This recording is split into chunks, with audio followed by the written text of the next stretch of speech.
I'm sure you're all aware of the situation of peril in which the Amazon rainforest finds itself, and very large conservation organizations such as the World Wildlife Fund and that sort of organization are working very hard to preserve large tracts of the Amazon in situ and to essentially make large parks. And this is commendable and should certainly be done. But what is not being done is an effort to preserve human information about the rainforest. In other words, no effort is being made to conserve the heritage of the people who have lived in and adjacent to the rainforests over millennia. And my estimate would be that this information, which is extremely fragile, will be lost by sometime after the turn of the century. It's not hard to understand why this is happening. It's a consequence of the impact of market economies on primitive, so-called primitive, pre-literate tribal people in the third world. In the case of the Amazon, the men are leaving the remote villages and going to work in sawmills and going to work as outboard motor captains and mechanics, and the kind of transformation that always accompanies urbanization and the arrival of a money economy is taking place. Yet these people have a body of medical data that has served them very well over thousands of years, and now, because they are impressed with the values of Western medicine and can buy all kinds of remedios at any drugstore in the city, why the importance of this knowledge is no longer apparent to them, and so it's being lost. I might just digress for a minute on that subject because I have a passionate feeling about it. I have no reason to doubt the DEA statistics, which say that 70% of the cocaine produced in South America is coming out of the Rio Huallaga Basin. I know nothing about it. As a botanist, I can tell you that the Rio Huallaga is the richest, floristically, the area richest in plant species in the entire Amazon basin. As near as we can tell, looking at the geohistory of the basin, at times it's been considerably drier. And during glaciations, when water is concentrated at the poles, the high rainfall areas of the Amazon diminish in size. The Rio Huallaga is one of those areas that is always wet, and it has consequently produced a fantastic speciation of plants. One biogeographer, geologist, estimates that the Amazon basin has been above water continuously for 220 million years. This is as long as most places in the world, longer than most places. It's estimated that the Madagascan plate, which is a relict plate that now comprises Seychelles, Mauritius, and the Malagasy Republic, has been above water. This is all, we're talking Eastern Africa, Indian Ocean here.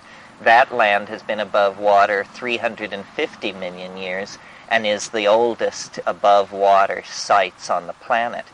But the Amazon basin, by virtue of heavy rainfall, continuous lack of inundation, and being tropical, has been like a laboratory for speciation, both of animals and plants. So that the Rio Huallaga, which is the concentrated center of this process, is like the most intense concentration of variegated species and genetic material on the planet. Well, it should be made into a vast natural park. If that can't be done, then it should be left alone. What the American government has decided is a better course is that it should be defoliated, that a chemical called spike should be aerosol sprayed into the air over this valley in order to kill coca bushes. Well, I don't know who dreams this stuff up, but any one of you on the ground for 20 minutes in this scene would be convinced that nothing could be stupider, that this is essentially like burning down the forest to kill the ants, that coca, there may be a lot of it there, I don't know, but there's a lot of other stuff there for sure. There are hundreds of distinct tribes, dozens of language groups, tens of thousands of unique species of plants and animals. It is floristically, faunistically, one of the 5 or 6 richest areas on the whole planet. And as if the inroads of capitalism and the inroads of Maoist politics and the inroads of capitalism were not enough, you're also going to get a bunch of clowns from the DEA who want to defoliate it. So, if any of you have political pull or are the letter-writing type, you might put some pressure on anyone you know to halt this. This is really a kind of ecocidal atrocity, and if something isn't done, like all the other ecocidal atrocities, it'll be history before most people are even informed of what is going on. I mean, this is really one of the great policy wrong turnings for many, many reasons. I mean, I don't expect the State Department to be sympathetic to endangered plants, but what is happening is all of Peru is being pushed into the arms of Sendero Luminoso, which is one of the most peculiar and radical political philosophies on the earth today. I mean, it rivals Pol Pot for having a no-holds-barred approach to dealing with its enemies. And Peru daily is being pushed into the arms of this extremely radical faction by a combination of mismanaged Peruvian economic policies and mismanaged American policies toward the campesinos, toward the poor people who grow the coca, because they are seeing Sendero as their only protector, their only hope. So it's a repeat performance of a sad story that has been seen in many parts of the world. Well, that's enough political polemics. What I thought I would do today is just briefly survey the world, looking at the shamanic options in the plant area, trying to see just what is available, what are the history, chemistry, pharmacology, and botany of the relevant species. So I'll go through this. It's in the way of a survey. It's not a rhetorical flight of fancy unless we lose control. Well, I've talked a lot about Africa in these meetings talking about the emergence of culture and my belief that it was catalyzed into existence, language, and complex neural processing by exposure to psilocybin mushrooms in the veldt situation of ancient Africa. So I think I've said enough about that. What I would talk about today regarding Africa is the existing cults or patterns of hallucinogenic or shamanic plant usage in Africa. Africa is a special case because it is, of all the continents, the continent most heavily impacted by human presence. Because, of course, human beings evolved in Africa. Fire was discovered and used in Africa before it was used anywhere else. And also, the ecosystems of Africa had a particular fragility in relationship to the dryness that comes and goes with glaciations. So in spite of the fact that I propose Africa as the cradle of human emergence under the influence of psychedelic plant synergies, today Africa is noticeably poor in hallucinogenic plants. The most interesting hallucinogen in the African situation is Tabernantha iboga. Tabernantha iboga is a tree in the Rubiaceae, or a small bush, depending on edaphic factors. That means soil factors can cause it to grow different ways.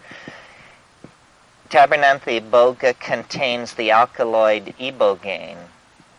Ibogaine, there's a paradox about ibogaine, which is, of all the indole hallucinogens, it was the one most earliest to come to the attention of Western researchers. In the 1870s and 80s, when Belgium was in control of the Congo and exporting huge amounts of ivory and gold out of Africa, entrepreneurs seized upon this plant, Tabernantha iboga, and created tonics that were compounded with it as the main ingredient. And it was sold as a tonic and an aphrodisiac, and in some cases it was understood to be an intoxicant. Much in the way that Vini de Mariani, the famous coca preparation, which was the rage in the 1880s in Europe, much in the same way that it was marketed, iboga tonics were marketed in the late 19th century. But the alkaloid was never very thoroughly studied after the turn of the century. And of all the indoles, we know less about this one. It has a complex molecular structure, placing it closer in structural affinity to LSD than to any other psychoactive indole. It is, yeah. Could you just say what an indole is? Oh, indoles are a class of hallucinogens that are based on a molecular structure that involves a benzene group, which is a six-sided structure, attached to what's called a pentexyl group, a five-sided structure, the 6 and the 5. And then built off on them, there may be another 6. That gives you the beta-carboline family. There may be just a side chain. That gives you the tryptamine family. Or there may be more complex stereo chemical attachments, and they give you the LSD ibogaine type structure. So indole refers to a small family of psychoactive compounds, not necessarily all psychoactive compounds, not opiates, not tropanes, which are the things in datura, not the polyhydric alcohols of cannabis, THC, tetrahydrocannabinol, but this particular small group of plants united by this chemical structure that seems to, because of its affinities to serotonin, be the chemical structure that lays the basis for the most psychoactive of the hallucinogens. Iboga is used by the Fang people, most notably in Gabon and around the capital city in Ghana and in Nigeria and in Zaire. And it has an interesting and suggestive usage. First, let's deal with this question of aphrodisiac. As you know, an aphrodisiac is a chemical substance thought to make one either capable of or susceptible to sexual activity. And over thousands of years, this has been a recurring theme of fascination for human beings for obvious reasons. And the definition takes on different nuances in the hands of different people. Probably the best known so-called aphrodisiac among ordinary folks is the so-called Spanish fly, which is cantheridine. The beetle, the carapaces of a small desert beetle can be ground down to yield cantheridine. And if you give someone cantheridine in a carefully calculated dose, well, they have a generalized reaction to it where they can gain relief from this reaction by having sex, but it is not a true aphrodisiac. It's more like a almost genital itching or something. It's a strongly localized, in the erogenous zone kind of itching. And so this is like a pseudo-aphrodisiac. All CNS stimulants, all central nervous system stimulants in low doses present themselves as what's called arousal. I mentioned this yesterday. Attention to incoming detail, slightly elevated blood pressure, so forth and so on. This is a precondition for sexual activity, but it is not a true aphrodisiac. In fact, when you sort through the many candidates for aphrodisiacs, and I'm sure, as you know, they range from powdered rhinoceros horn to mangoes to oysters to what have you, interestingly enough, ibogaine is the only thing which actually seems to pass the test. Ibogaine is an aphrodisiac in the truest sense of the word, and I take that to mean this, that if you are interested in sexual activity, it promotes, facilitates, and enhances it. If you are not, it doesn't. It is not, it doesn't overwhelm the intentions of the user. This seems to be one pathway that the psychic energy that it releases can be shunted down, but that there are others. And paradoxically, the way it's used in the Fang society is it's a major force holding couples together. Fang society is quite complex, and it's structured in such a way that there is a built-in high anxiety factor about women among men. The reason for this is an unusual set of customs which we don't really find duplicated anywhere else in the world. And it goes like this. A man may have more than one wife. A wife is always accompanied by a dowry. The dowry is always quite large in the sense that it is always a strain on the girl's family to get the dowry together. However, and when a woman marries, naturally, she and her dowry go to the village of her husband. But what is a little unusual in this situation is that divorce is very easy for the woman to obtain, number one. And number two, if a woman leaves her husband, the dowry must be returned. So men are in a constant dither about hanging on to women because the dowry must be returned even if it has been spent. And these are family relationships. These aren't relationships between a man and a girl's parents. These are relationships between two filial structures. So it can become quite complicated. And in fact, Fang men between the ages of 25 and 45 spend enormous amounts of their lives making journeys to the villages of their wives or former wives to negotiate dowry return, because it isn't the concept of used goods is recognized. And so it isn't simply that the guy has to pay back the dowry, it's that he has to meet with the girl's family and argue with them about how much she was really worth. And this often ends in bloodshed.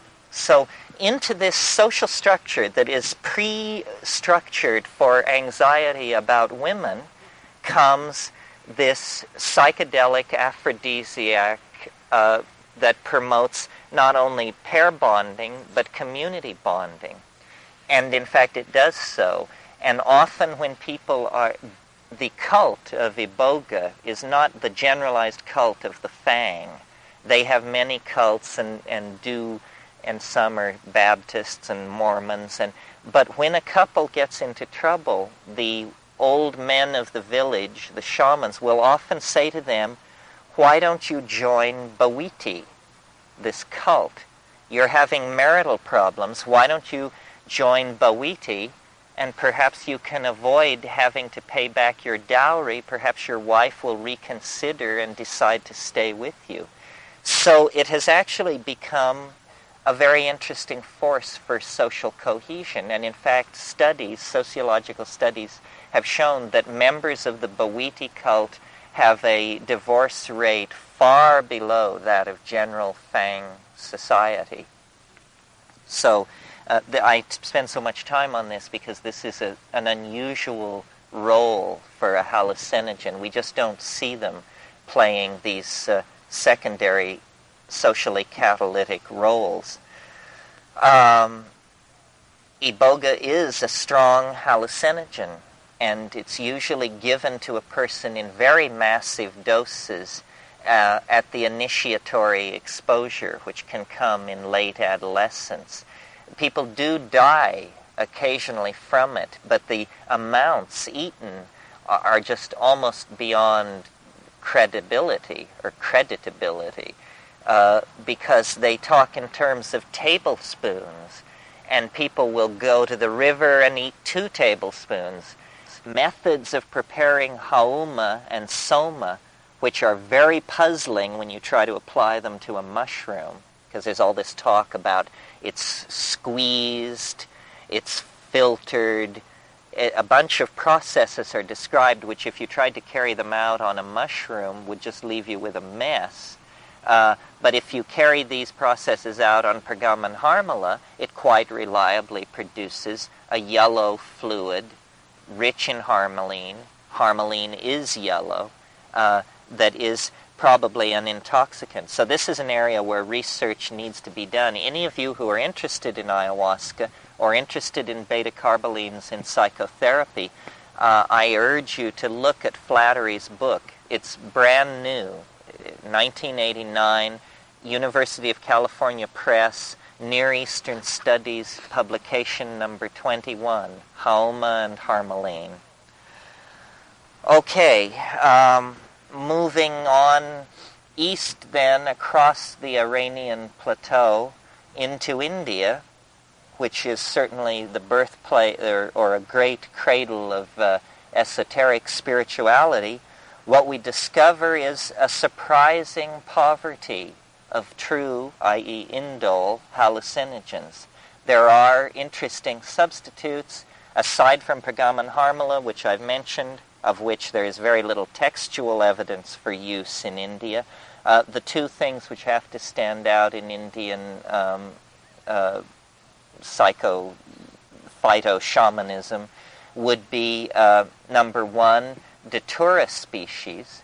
And we might as well talk about them now because we will meet them on every continent, and they're including in Africa. I just read an article about a group in Tanzania, interesting group, Datura fatuosa, taken by women only, in a women's initiation rite, which I don't know how often this goes on, but it involves a labial measuring rite. So everybody compares the size of their labia at the height of this trip. And what is culturally sanctioned, and this is a funny concept, which I'll talk about a little bit, is blue hallucinations. The women strive for blue hallucinations, and if they don't achieve them, it's considered like it wasn't really a successful initiation. And the anthropologist who wrote on this called this a culturally sanctioned hallucination.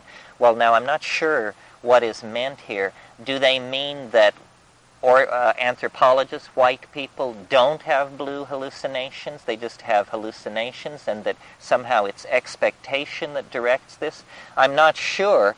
I don't associate blue hallucinations with tropanes, but it is certainly true that blue hallucinations attach themselves to ayahuasca.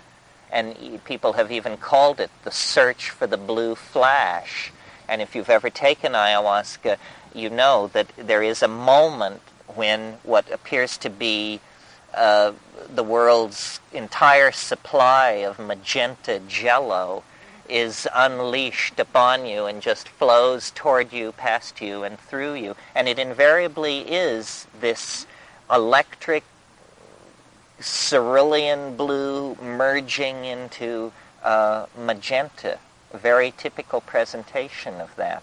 Okay, well, Datura species, many types, occur throughout the world in the tropical and the temperate zone. There are several species in India, and texts on yoga and on Indian spirituality never stress this. Use of Datura is quite strongly a part of Indian, sadhu-type spirituality. It's too much for ordinary people. But you do see, when you hang out with sadhus, the little prickly pods of Datura are as common to find cast around about their dwelling places and gathering areas as are the evidences of charas smoking. And that brings me to the second major component of the psychoactive flora of the subcontinent, which is cannabis. Cannabis is not an indole, but cannabis must be considered a psychoactive plant of great age and human association. I mean, cannabis is hemp.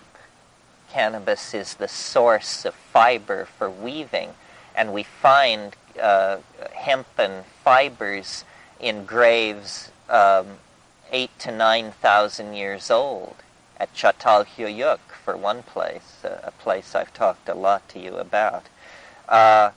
It's fascinating the way in which the metaphors of the weaver are the metaphors for human cognitive activity generally.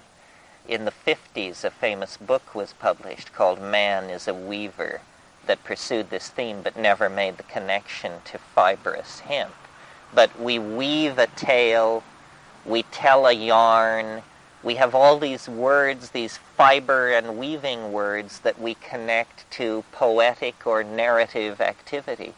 And, you know, most of us who are aficionados of cannabis in these latter days smoke it, and don't smoke charas, hashish, because it's rare in this country, but smoke bud, flowering tops of marijuana.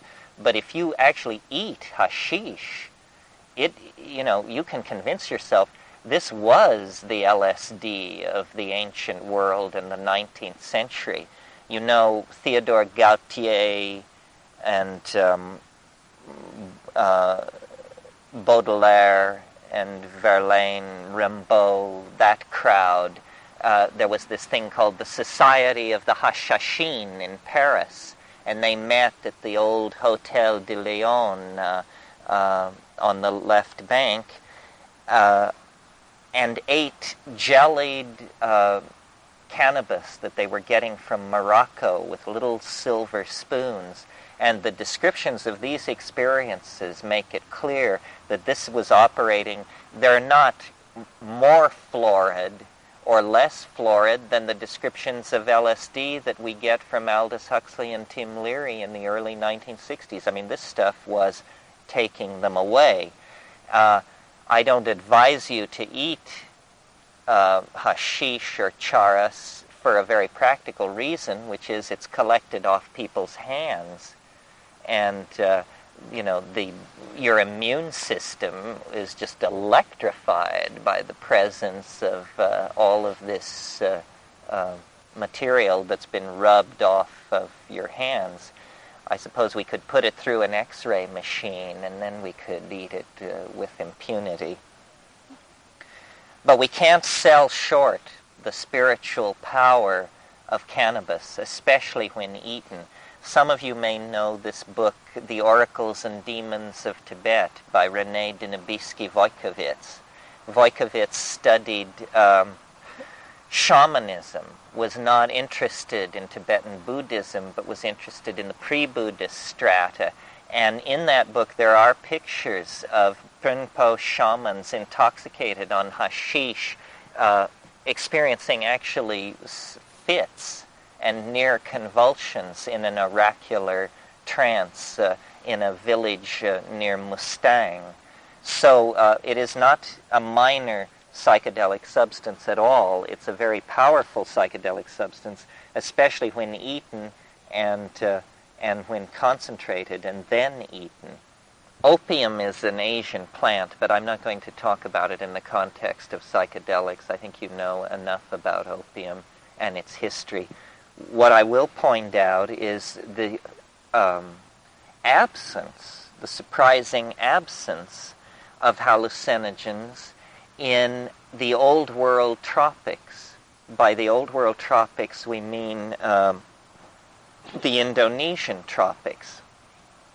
This is an area that I'm very well familiar with from having spent a lot of time out there as a professional insect collector in my pre-botany days. And there just are no major hallucinogenic plants in the Indonesian or Philippine or Southeast Asian tropics. There are certain suspect plants, but none of them do we encounter a living cult that would be a clue to this thing as a major item of human spiritual or cultural usage. Yeah, Marty. What are the magic mushrooms we hear about from Indonesia now that are available there supposedly openly now in omelets? When I was in Bali, this practice was absolutely unknown. The famous omelets of Denpasar and Kuta Beach and all that. And I think that until somebody argues differently, the most reasonable thing to assume is that coprophytic mushrooms, meaning dung-loving mushrooms, have just followed cattle around and around the world in the warm tropics. Now, the mushroom that is most commonly offered tourists in Bali is not Stropharia cubensis. It's a Copelandia. And it's a weaker mushroom. There are a number of these dung-loving mushrooms that contain psilocybin, but almost all of them also contain an emetic, usually, well, no, I don't want to say that. They just usually contain an emetic, means makes you throw up. The Hawaiian mushrooms that people rave about are actually, from the point of view of someone who knows psilocybin mushrooms, a very inferior choice. If you go to Thailand, if you go to Koh Samui and the islands of the south, you will be offered mushrooms, and I quickly understood that there was, to a certain degree, a shell game going on. And what it is this. The people selling the mushrooms have learned from the school of hard knocks that it's a bad idea to wire up naive Westerners with massive amounts of hallucinogenic drugs, because then you get in trouble with the local constable and so forth. So unless you are on it in southern Thailand, what they will sell you are mushrooms that have grown in the dung of water buffalo. And right there in the next field over, there is the dung of Cebu cattle. And that has Stropharia cubensis in it. But they try to steer you away from that because it's so much stronger. They just want people to get a buzz on. So if you're buying mushrooms in southern Thailand, try to go with the guy and collect them and see where they're coming from. Now there's an easy test to tell these Paniolus and Copelandia species from Stropharia. They will do what is called auto-digest. Some mushrooms do this and some don't. That means if you pick the mushroom and lay it in the sun on a stone, if you come back in an hour or two and it's turned to slime, it was not Stropharia cubensis. It was a Coplandia or a Paniolus. They literally dissolve themselves at death, and this is not a quality of Stropharia. There's been a lot of wondering about this thing, about why are there no hallucinogenic plants in the Old World tropics, when in the New World tropics, the Amazon basin, it is the most concentrated ecosystem for hallucinogenic plants. Well, the thinking is the tropics are the tropics. Who can imagine a set of evolutionary factors that would favor the evolution of many species of hallucinogens in one hemisphere, but not in the other hemisphere? It's very hard to picture a mechanism, a Darwinian or neo-Darwinian mechanism that would give you that result. So different suggestions have been made. One is that actually there are as many hallucinogens in Indonesia as in South America, but because the Dutch have been there for 450 years, the level of indigenous culture, the primitiveness, so-called, of indigenous culture has been mucked with, and consequently the people have forgotten these things. Well, that's a good theory, but when a botanist, who is not an ethnographer, goes over the species lists and looks at the suspect families of plants, you also don't find hallucinogens. You see, certain families of plants are highly suspect for hallucinogens. For instance, the Leguminosae. This is the family of flowering trees with finely divided leaves. This is a typical leguminous tree, this locust-like thing here. And they occur all over the world as trees and bushes. This is a family that always has a very exotic chemistry, not hallucinogens per se, but flavonoids, saponins, terpenes, sesquiterpenes, all kinds of exotic tertiary byproducts. A mimosa is a typical example. Another family that is always suspect that you look at first is the Rubiaceae. We know this as the family that contains tea. And of course, caffeine is an alkaloid that is sequestered in the bean of this plant in surprising concentrations. But some of the Rubiaceae contain DMT and other psychoactive compounds. Another family that is always one of the first ones you check out are the euphorbs, the Euphorbiaceae. These are the fleshy old world succulents that bleed latex when cut. They often have extremely poisonous or sometimes psychedelic principles in them. Okay, so much then for the old world. As you know, when there is ice at the poles, there are land bridges between Siberia and Alaska, and this is the route that most anthropologists believe the major migrations into the New World took. Well, now an interesting consequence of this northern migration route to the New World, people didn't just set out on a trip from Manchuria to San Diego. This happened over centuries, millennia, that people would move a few miles and then have children and die. And so what it means is that cultures crossing into the New World had to go through a cold neck, the neck of cold land, a floristically extremely restricted environment represented by the Arctic tundra. And we can imagine that this would have stripped away many traditions of plant usage as they moved north out of the areas where these plants occurred. So well, the role of cannabis is not clear, but for instance, no opium was carried to the New World by these ancient peoples.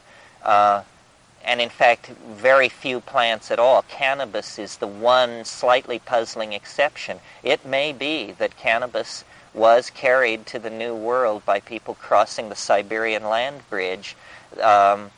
Cannabis does grow in Alaska under special conditions in short growing seasons, and it's possible that this happened. The closeness between Cannabis sativa, the Mexican marijuana plant, and by closeness I mean the botanical closeness, to Cannabis ruderalis, the weed hemp of Central Asia, indicates that probably these things were separated not too long ago. What has happened with cannabis speciation in Asia, you see, is that obviously, even without the narcotic dimension to the cannabis plant, we can see that very early on there was pressure on it, selective pressure by human beings to produce good fiber stock. So what you get in India is a division into fiber tribes and drug tribes in cannabis. And the resin tribes are, extremely selected, heavily selected for the production of resin, and they are the source of the narcotic charas. Amanita muscaria, the hypothesized mushroom soma in Watson's view, and for sure a hallucinogen of use in Siberia among the Ostyaks, Koryaks, Kamchatka tribes, and Yakuts, this whole group of people, and by a coincidence of scholarship, when scholars study a worldwide phenomenon of any sort, they like to have a baseline area to compare everything else to. This is why, for instance, the volcanoes of Hawaii are the volcanoes of this planet. All other volcanoes are compared to them. They are the baseline volcanoes. And the Hawaiian words for various lava types and this sort of thing have been adopted by volcanologists worldwide. So all rough lava is called pahoehoe. All smooth lava is called a'a. All smooth lava is called pahoehoe because these Hawaiian terms have been adapted. Well, a similar thing went on in the study of shamanism. Merciliade and other people were looking for what they felt was the pure, the original, the real shamanism, and they focused on Siberia. Now we see, for reasons apparently quite arbitrary, like mainly that they had a lot of ethnographic data on Siberia. There's no reason to hold the Hopi medicine man, the Amazonian ayahuasquero, and the Solomon Island Kapu man up to comparison to a Siberian standard. But nevertheless, the literature preserves this. And so then the model or paradigmatic intoxicant of the paradigmatic shaman was Amanita muscaria. There are a lot of problems with this. Amanita muscaria is not a reliable intoxicant. It is subject to geographic variation, seasonal variation, genetic variation. There are toxins present in it that are also subject to variation. You can end up with an NDE rather than a hallucinogenic experience if you just miss the mark slightly with this one. Nevertheless, it is circumarctic in its distribution. It occurs in Denmark, across the northern reaches of the Soviet Union, into Alaska, and into Canada. And it's generalized in that range. As you move south, it retreats to higher and higher altitudes, with certain exceptions. For instance, in California, it can be found at sea level in some ecosystems. Some of you may know Baker's Beach. That's a beach that lies outside the Golden Gate Bridge in this very ritzy district of old mansions. Well, go on a rainy January day down to Baker's Beach, and there are a lot of birch trees and these kind of trees planted in old sea sand. And my God, this is an Amanita ecosystem that you will not believe. I have seen not only Amanita muscaria by the bushel and Amanita pantherina, but rare Amanitas. The chocolate brown one, Porphyria, rumored to contain beta-carbolines, and rugosa, and the deadly one, Varusa, the one they call the destroying angel. All of these Amanitas can be seen within a half-mile walk of each other, specimens the size of dinner plates. So what this means, you see, is that people then moving south through British Columbia and on into the Great Plains and western coast of North America had been shorn of their phyto-shamanic knowledge because they had just come through centuries and centuries of migration through hallucinogen-poor environments. And to my mind, this explains the curious absence of major hallucinogens in North American Indian spirituality. And North American Indian spirituality relies largely on ordeals, the Sundance ordeal, and this sort of thing. There are minor psychoactives, such as a Chorus calamus, sweet flag root, and there are but really, North American Indian shamanism is not a shamanism of hallucinogenic ecstasy. The use of peyote, which might be offered as the counterexample, it's astonishingly difficult to document the use of peyote before just a few hundred years ago. I mean, we like to think, that people have been taking peyote in the New World for millennia. But in fact, it seems to be something that came up out of Mexico, where the Tarahumara may have had it in a very localized culture complex. But with the Indians in the western United States getting the shit kicked out of them by the U.S. Army, there was pressure for revitalization. And any of you who are anthropologists understand how this works. You put pressure on a people, they will launch revitalization movements. The ghost dance religion of the Sioux and Algonquin and Plains people was largely a revitalization movement based on peyote. What appears to have been going on in the temperate Mesoamerican zone anciently was the use of Sephora secundifolia.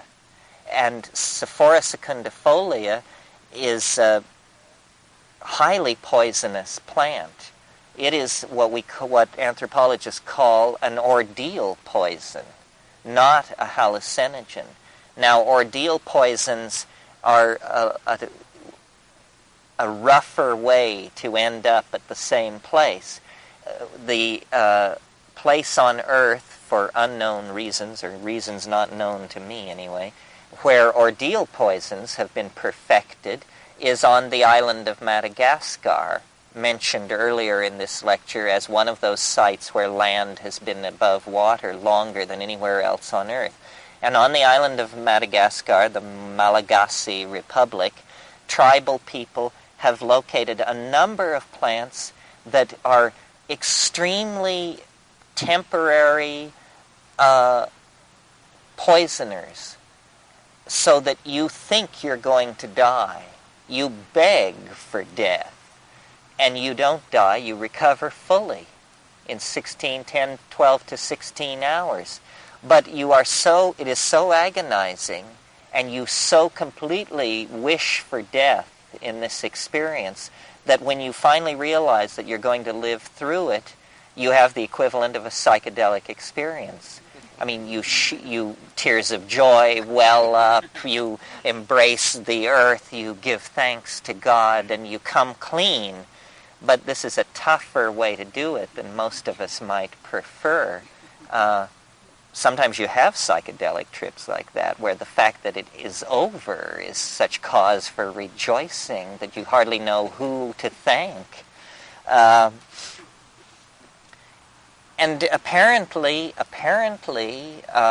North American Indian shamanism tended in this direction, and only peyote arriving late mitigated that, and peyote still partakes of this to some degree. I mean, it is a minor ordeal, especially if you eat enough peyote to trigger truly intense hallucinations. What I've found sitting in peyote circles is most people only take enough to be able to sit in the circle without nodding out. And at low doses, of course, mescaline and amphetamine will wire you up. But it takes a lot to put you into Don Juan country. And it is not an indole. It is a psychoactive amphetamine, more closely related to the synthetic psychoactive amphetamines such as MDA and MDMA. But now we're on the brink of moving down into Mesoamerica, onto the Mexican peninsula, and we are approaching this puzzling concentration of psychoactive plants. It begins, basically you could start your border at the Rio Grande, and it goes south to Argentina. And in that zone, there is a tremendous richness of psychoactive plants of all types in many plant families. I've mentioned peyote. I mentioned datura in another context. Datura cults are very big, and datura has to be viewed as an ordeal poison. It is a hallucinogen, but it's also a kind of deliriant and a kind of frenzy-inducing thing. And it's very hard to take much out of it. You have intense experiences, but the perceiving mind has been somehow interfered with. Nevertheless, in Southern California, Catalina Island, San Diego County, in ancient times there was what was called the Tolach religion of the Luiseno people and people speaking that language group. And this was an adolescent initiation for males that involved being taken into the desert and given large amounts of datura over days. This would be a completely boundary-dissolving, consciousness-altering experience. As we go deeper into Mexico and leave the deserts behind and begin to approach the mountain range of the Sierra Mazateca and the central Mexican highland, we come upon what, in some ways, to me, is one of the most interesting hallucinogen and shamanic hallucinogen complexes, which is, of course, the central Mexican mushroom complex discovered by Gordon and Valentina Wasson in the early 50s. Now, these are not mushrooms that grow in the dung of cows or any other animal. These are what mycologists call ephemeral, meaning small and diminutive, and briefly present as fruiting bodies. Ephemeral mushrooms that actually live in very restricted ecosystems. One of them lives in the waste from sugarcane, so it can only grow in matted vegetable material. Some of them grow, the one called derrumbes, the earthquake mushroom, grows only in disturbed land where there's like erosion or shifting. And clearly all of these mushrooms must have speciated from a common ancestor. There are about, well, it changes all the time, but there are about 12 varieties. All have been utilized. Now, interestingly enough, in terms of fungal speciation, the center of fungal speciation in North America is around Grants Pass, Oregon. There are more mushroom species within 100 miles of Grants Pass, Oregon than almost anywhere on Earth. And there are psilocybin-containing diminutive mushrooms, not coprophytic. But nobody but the most inspired anthropologists have ever been able to find any evidence for use of these hallucinogenic psilocybin-containing mushrooms in the Kwakiutl, Shimsham, Tlingit complex of peoples. They knew about, well, no, we don't know that they knew about this. One would assume, because we give Indians a lot of credit, that they knew a lot about their environment. And of course, we have the evidence of their peculiar artistic style, which is X-ray vision. These are the people who show you the insides of things as well as the outsides. But in terms of usage or a claim of usage, it's never been substantiated. And this brings up an interesting point, because the plants I'm talking to you about today are plants with a history of shamanic usage. But there are hallucinogenic plants without a history of shamanic usage. Plants that, looked at pharmacologically, look like ideal candidates. Why weren't they used? A good example would be in the Convolvulaceae, the morning glory family, there is a group, Argyrea, 13 species of Argyrea. They occur naturally from northern India to the Solomon Islands.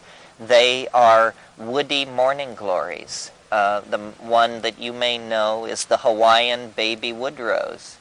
Well, now, the Hawaiian baby woodrose is a very powerful hallucinogen, weight for weight. I mean, it only takes 8 seeds of this thing to propel you into a fairly profound visionary state. There are some cardioactive glycosides present, but as we see, these ordeal poisons, that doesn't turn people off in other situations. Argyrea is unknown to have a folk usage. And yet, looking at the flora of Earth, this is one of the first things you would think that people might have looked at. Certainly, hippies in the 1960s and people since have made very good use of Argyrea as a visionary vehicle. Rupert Sheldrake and I have talked a lot about this, about the morphogenetic field of a shamanic plant without a history of shamanic usage, and how different that would be, say, to take Argyrea nervosa and contrast it with Stropharia cubensis or something like that has a tremendous input from past shamanic usage. Well, here's one that has none. Do experiences vary considerably along the line? With Argyrean? Yeah. Well, Has that been borne out by I don't really know. We don't have enough data on Argyrea. Nobody has done, the Hawaiian woodrose book to give us 30 or 40 accounts so we can see. When I took it, I had a quite anomalous experience.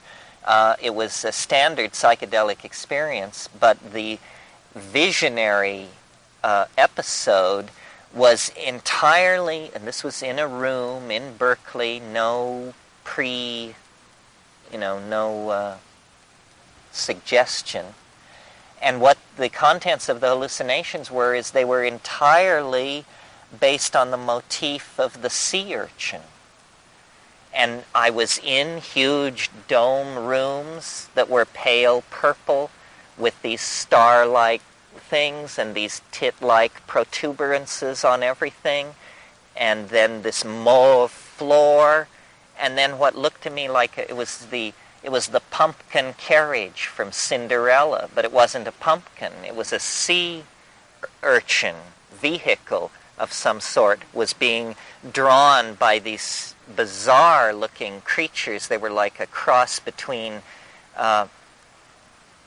camels and giraffes, and they too were pale violet and had these tit-like protuberances all over their body, that the little knobs, on the sea. I don't know. Nobody had ever said to me that Hawaiian woodrose had anything to do with the sea urchin motif, but it was pretty inescapable. I would have done more with that, but I didn't like this cardioactive glycoside thing. What, in practical terms, what it meant was, in the first wave, you just had to sit down and tell yourself that if you were having a heart attack, you better get ready because there was nothing you could do about it, and it certainly was convincing. I don't know, maybe there are some medical people in the audience. It's always good to have a doctor around because they're so hard to alarm. You know, I mean, I'll be ready to bury somebody and they will say, no. They'll snap out of it in an hour or two. This person is absolutely rigid and unconscious, and you're supposed to be calm about it because their pulse tells you it's all right. Well, anyway, to say more about Mexico, coincident with this Sierra Mazatecan cultural area where all these mushrooms are being utilized, there is an overlapping and completely unrelated complex also of great age and richness. And this is the hallucinogenic morning glory group, not the argyrias that I've just been talking about, but morning glories in two other families, in the family Ipomoea and in the family Turbina.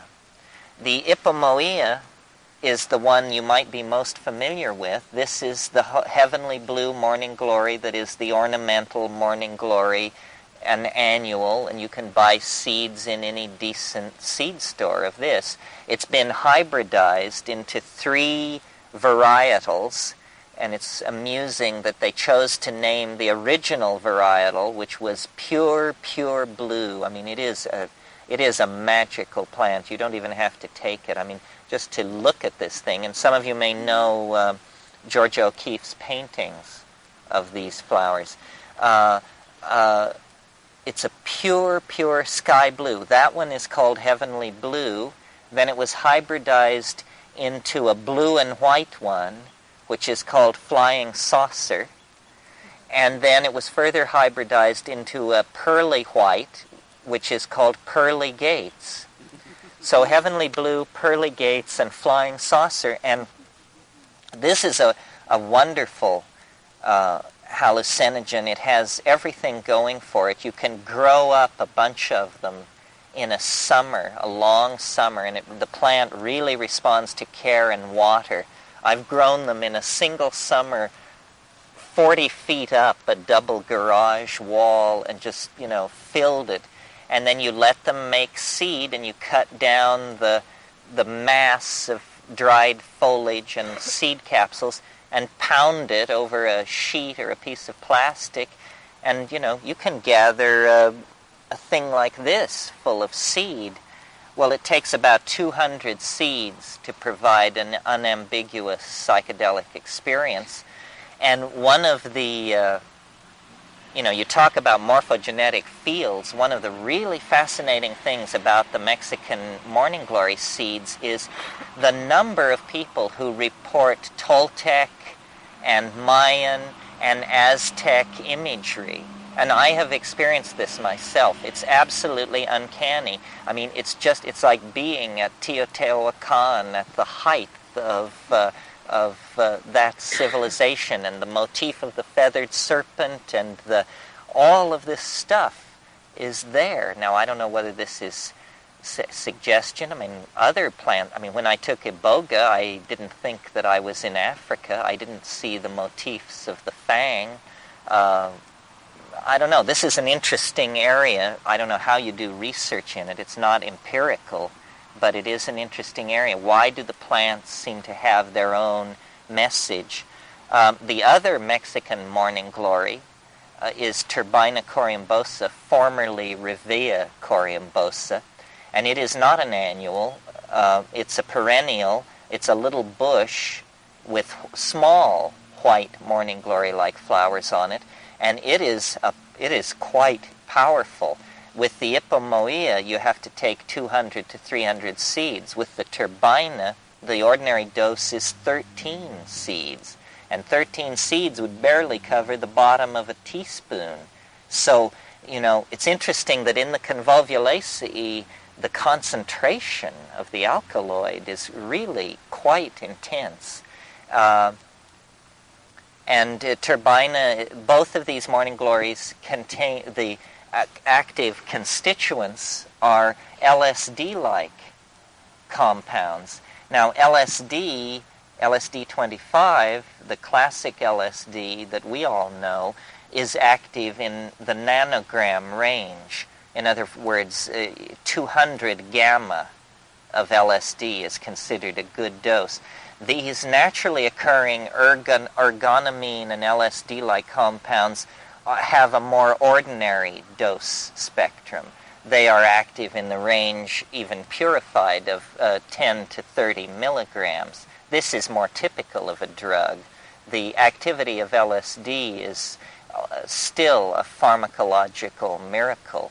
I mean, you understand, do you not, that 1 gamma is 1/1,000,000th of a gram, and that 1 milligram is 1/1000th of a gram.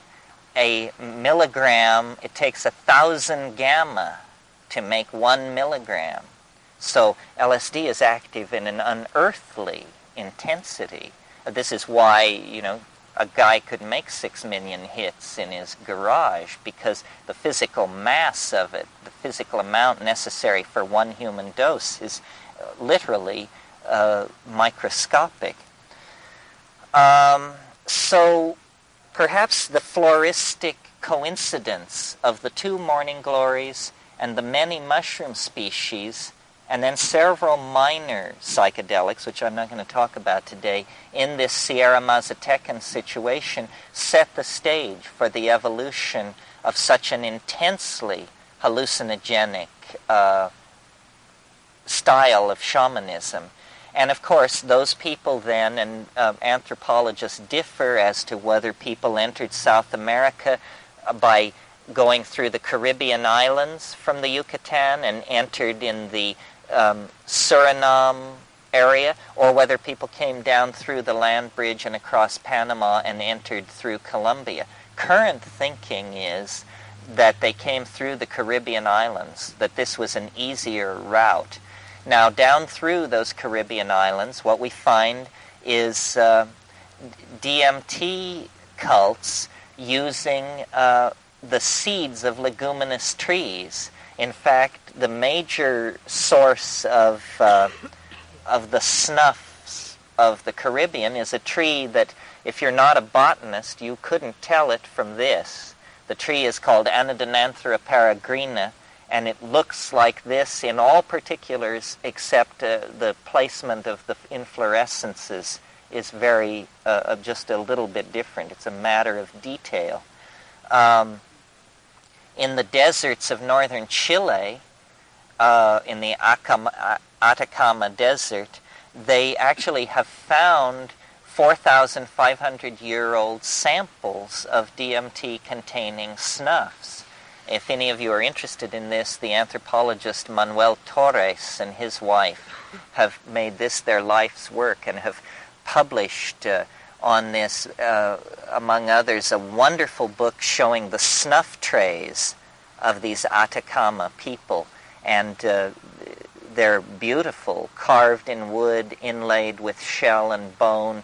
They were the major high art that these people produced. Well, whether people entered South America through the Caribbean or in through Colombia, it's very clear that the experiences in Mexico gave them a complete shamanic armamentarium of hallucinogenic substances. In the Amazon, what they encountered was the most floristically complex environment on the planet. Thinking is that human beings arrived there somewhere between 20 and 30,000 years ago, depending on the faction in anthropology that you align yourself with.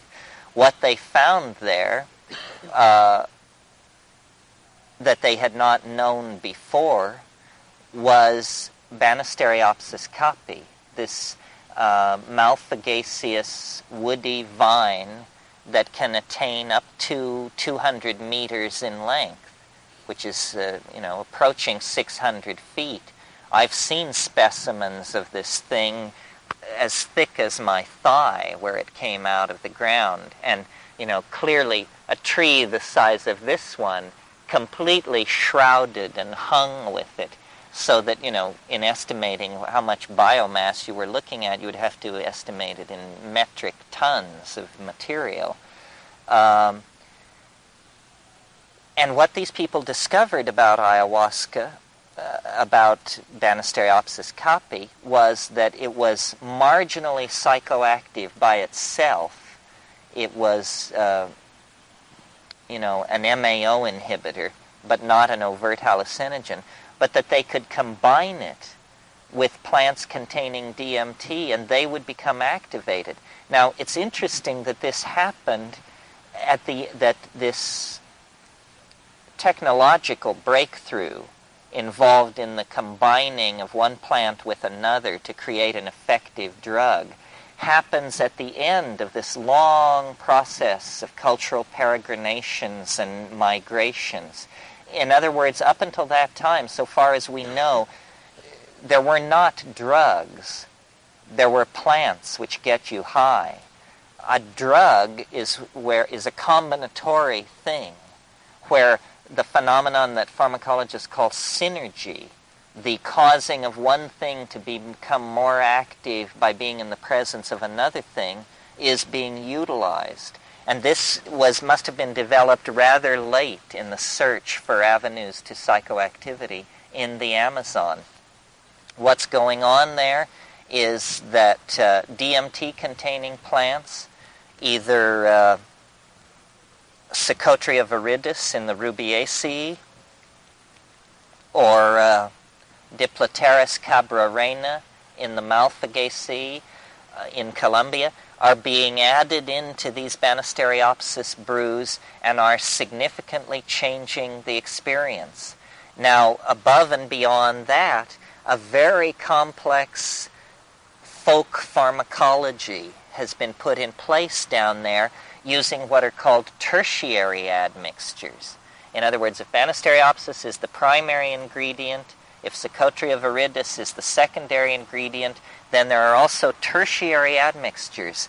And this is a very rich area for anthropological research, because these tertiary admixtures are often highly localized, also very secret. This is the personal part of a shaman's repertoire, is his admixture plants. And if you can get these people to open up to you and share the identity of these admixture plants, almost invariably, when you get them back into the laboratory and perform tests on them with Dragendorf's reagent and this kind of thing, they are alkaloid positive. They are chemically complex. In other words, these people, this is not a bunch of shuck and jive. These people have an extreme sensitivity to the presence of exotic chemicals in the environment, and they know how to track them down. And so it's been very fruitful in our work to spend a lot of time on the tertiary admixtures, and a lot of what we're doing in Hawaii. These are the things which are in danger of being lost. Ayahuasca, millions of people take ayahuasca in the Amazon. I mean, I venture to guess that it is the largest psychedelic religion on earth at this time. Over a vast area this is going on.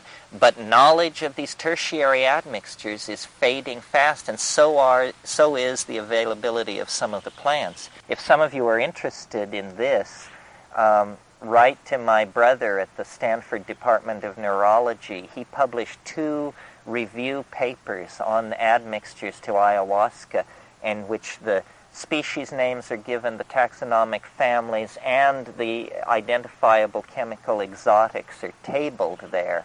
And you can then see, what a rich selection of psychoactive substances these people have to draw from. And they claim, that they say ayahuasca is not one thing. Ayahuasca is many, many things, because we change it. We change it for the circumstance, we change it for the personality, we change it for the problem. And I've come to think that this is quite true, that there is an entire medical system there and so that's what, at Botanical Dimensions, though we preserve all kinds of plants and have collectors in Thailand and West Africa and hither and yon, we've really put our attention on this one medical system because the evidence for its importance is the amazing balance, decency, dignity, and integrity of these people. And, I am a cynic from a cynic's point of view. I do not wax eloquent over the noble savage, and some of you have read my descriptions of my life among the Witoto, and I found them hard to put up with in some cases. It's not simply that if people are naked, they're beautiful. I mean, some naked people can be a real pain in the neck. But this ayahuasca complex is an ennobling folkway.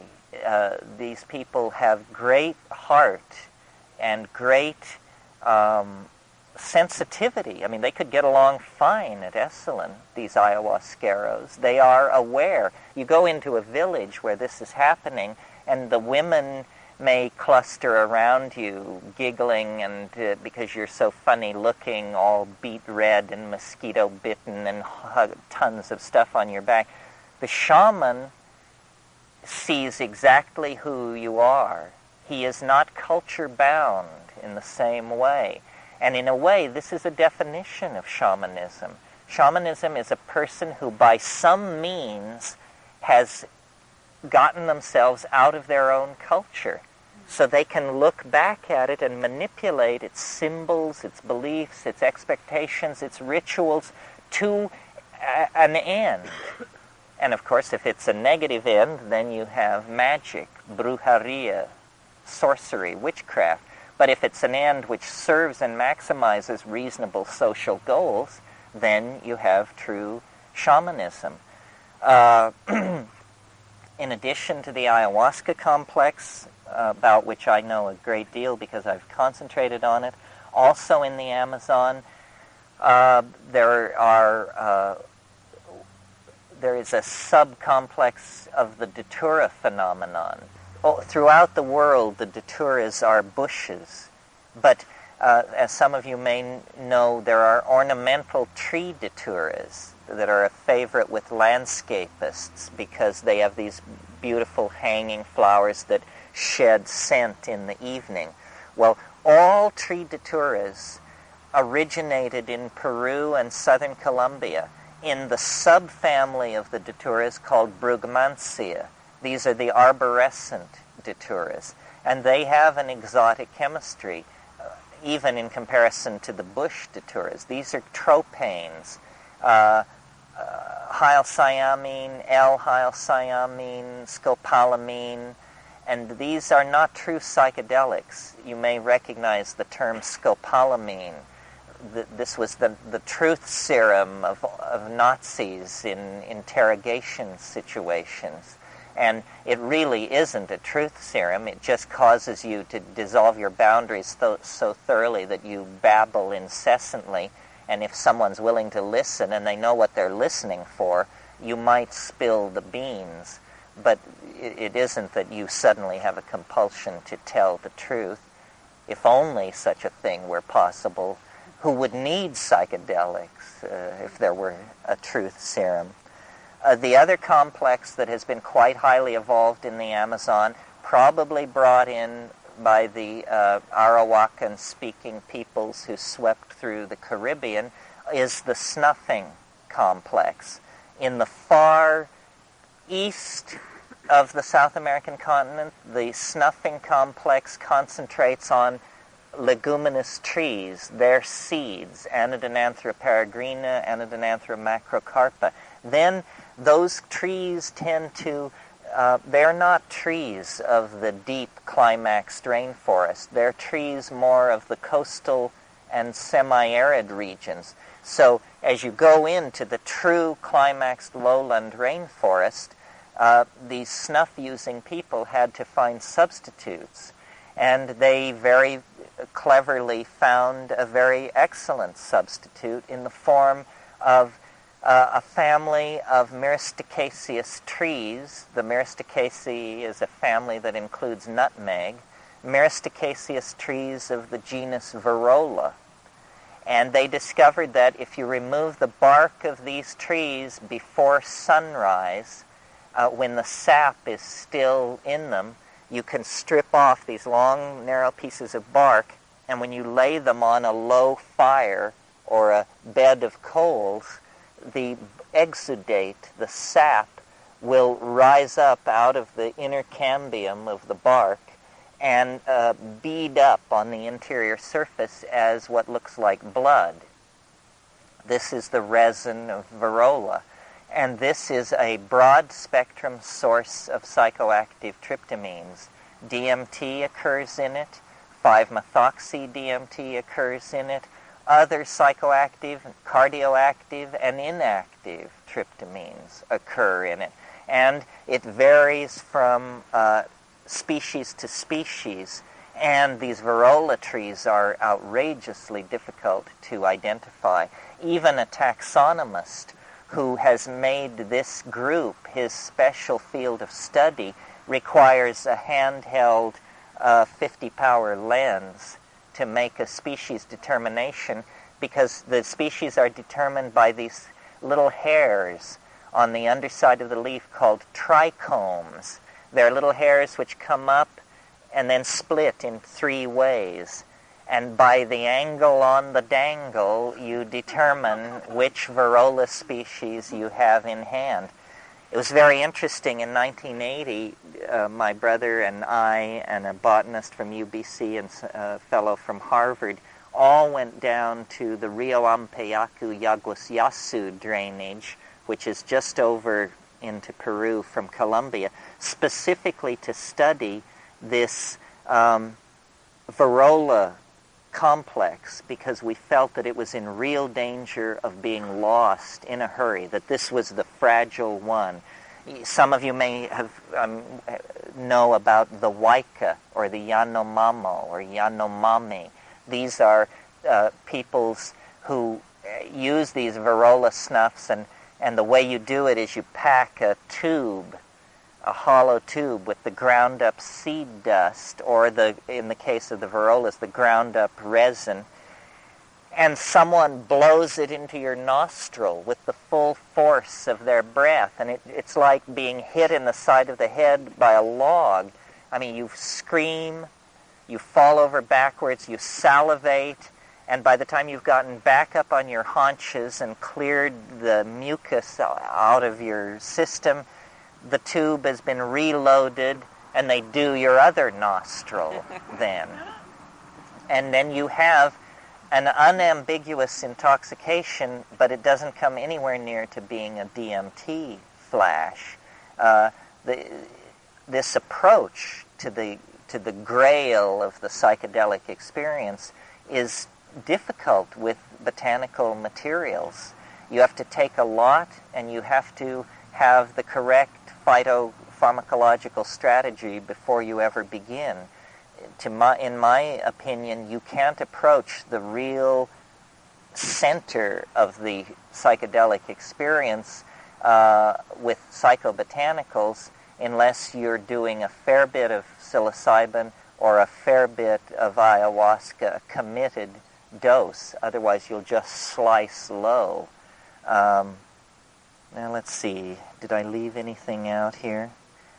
Well, I left out ergot. I'll say a little bit about it. Ergot is not used as a psychedelic anywhere in the modern world.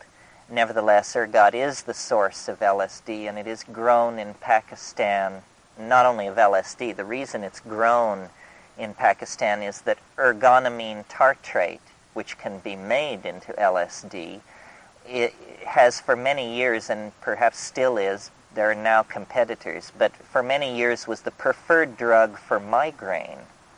And as a migraineur, I took a lot of it years ago. Migraine is a condition that is not well understood, but operationally what it is a sudden uncontrolled dilation, vasodilation that allows too much blood pressure on the head. and intense head pain. Well, ergotamine tartrate is a vasoconstrictor and just will squeeze your veins down to very small, and this is wonderful for migraine. You may have heard horror stories in the 1960s about people who took too much LSD and developed gangrene in their fingers and toes. This is possible. This is true. It's the vasoconstricting aspect of LSD. It's not related to its psychological effects. It is physically a strong vasoconstrictor. Ergot may have had a history of usage as a hallucinogen because Gordon Wasson, Carl Rook, and Albert Hoffman argued fairly persuasively that ergotized beer lay behind the Eleusinian mysteries. As you probably know, Eleusis was a cult site near Athens where every September for 2,000 years a great initiatory celebration was held in honor of Persephone's return from the kingdom of the underworld and the restoration to her mother. And it was clearly a rite of hallucinogenic use of some sort, and Wasson, Ruck, Hoffman argued that it was ergotized beer. I question this because I think that there would have been more problems at Eleusis if it had been ergotized beer. Ergot is something not to mess around with. I mean, you could kill yourself in a big hurry with this stuff.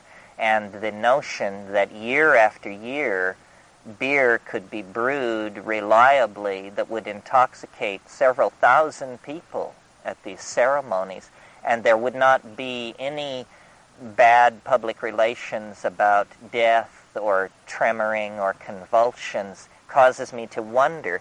The proof of the pudding for the Wasson-Ruck theory would have been go to the Eleusinian plain, gather ergot from the wild rye, and brew ergotized beer. I mean, why not carry these experiments out? If we're confident in our theory, the proof of the pudding would be to do that.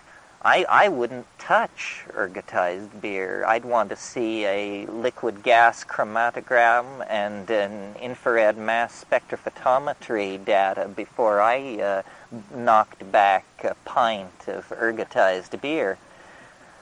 A small voice in opposition to this theory of Wasson, Hoffman, and Ruck was the English poet and bon vivant Robert Graves. He believed that it was simply mushrooms, And his argument for this was he took the list of ingredients that was used in the cult. It isn't simply a list like you would do research and get the recipe. There was actually a published list of ingredients that was always, and the ingredients were always listed in a certain order. And one of the ingredients was water. And Graves argued that it's crazy in a recipe for beer to include water because you know that you're going to add water. So he argued that these words were to be interpreted as an ogham. Do you know what an ogham is? An ogham is when you have a list of words and you're supposed to take the first letter of each word in the list and it spells out a secret message. And Graves showed that the 6 ingredients always stated to go into the beer at Eleusis could be easily arranged so their first letters spelled out the Greek word for mushroom, mykos. And so he made that argument.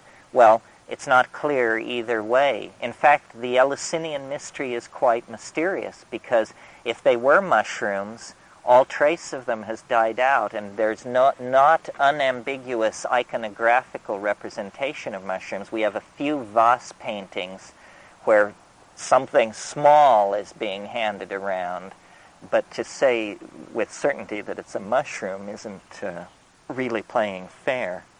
Well, I wanted to run over this today with you and pretty much give it to you in one burst, there wasn't time for questions. I'll take questions on this, all of this data at the beginning of the next session.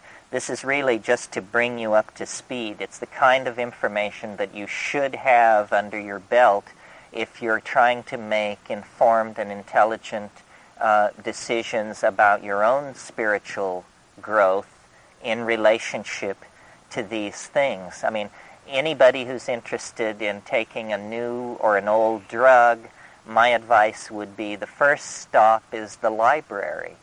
You know, find out as much as you possibly can. It's going to mean a lot to you when you get out there in the billows because, you know, I mean, I've had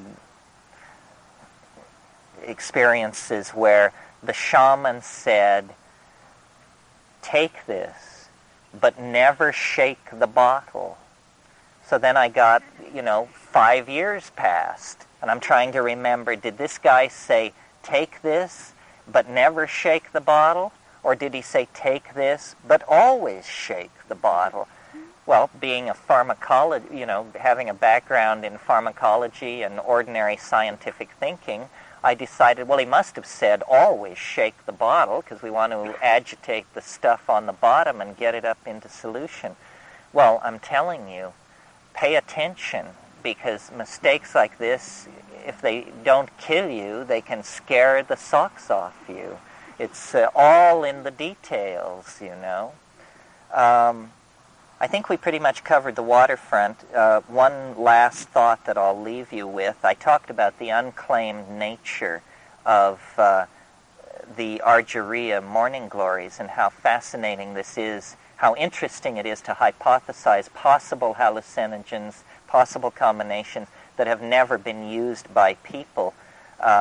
An interesting one that was suggested just recently that I want to do research on and find out more about because I am puzzled by the soma problem and not really happy with any of the current answers. But reserpine occurs in Rauwolfia serpentina, an Indian tree. Reserpine is the first tranquilizer. It's possible that, it's pretty clear that reserpine works by inhibiting serotonin, that reserpine somehow competes with serotonin for its uptake. So if you were to combine reserpine with pergamon harmala or a psychoactive tryptamine, and there are some on the Indian subcontinent, one of the most interesting ones is Arundodonax. Now this is a plant that really has a suggestive aura about it. We have no history of human usage for visionary purposes of Arundodonax. Nevertheless, it is the giant river reed of the old world. To this day, the reeds for reed instruments, for clarinets and piccolos, comes from this plant. The very best ones are made from the roots, from the shafts of the Arundodonax plant. Well, the roots of this plant contain large amounts of DMT. Well, think about the symbolism here. Orpheus was a god of music. Orpheus was a flutist. And Orpheus made a descent into the underworld in search of his beloved, and the so-called Orphic strain in Greek religion is the magical, mystical, extra-mundane strain in Greek religion.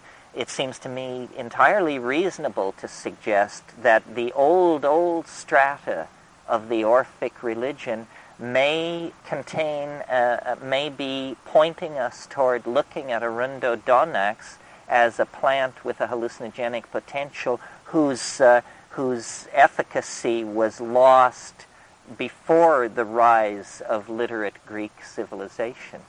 So I don't want you to think that all mysteries have been solved and all work has been done in this area. It hasn't at all. The flora of Africa, the flora of eastern New Guinea, the flora of the Amazon, of Mexico, of what little forest remains in Africa, all of these areas may yield a astonishing tools for spiritual and shamanic exploration when the cataloging and the phytochemical analysis is complete. There's a generation of work still to be done.